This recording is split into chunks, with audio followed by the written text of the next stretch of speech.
মনোবীক্ষণ polyclinic, চিকিৎসার জগতে এক দশক। এখন এখানে সব বিষয়ে ডাক্তারবাবু একসাথে তলায়। ফোন করুন 7477999515 এই নম্বরে।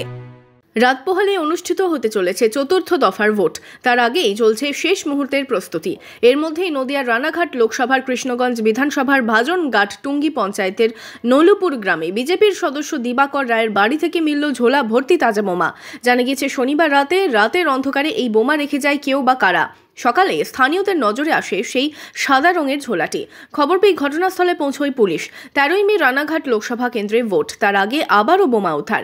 ভোটের আগে বোমা উদ্ধার ঘিরে চাঞ্চল্য ছড়িয়েছে এলাকায়। কে বা কারা বোমা রেখে গিয়েছে তার তদন্ত শুরু করেছে পুলিশ। যে এটা তৃণমূল কংগ্রেসের চক্রান্ত। আগামীকাল নির্বাচন, আমি এখানকার ভাজনঘাট টুঙ্গি গ্রাম পঞ্চায়েতের 125 নম্বর বুথের নির্বাচিত জনপ্রতিনিধি।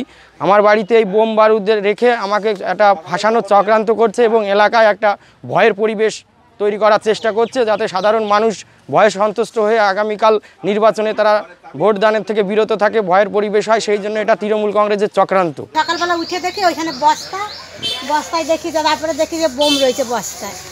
সব ওই কুনার মানছি। কি মনে করছেন আমরা তো মনে করছি যে আমার ছেলে মেম্বার আমাদের এই করবে বলে, আমার ছেলেদের মারবে বলে এই করেছে, এই প্ল্যানটা করেছে।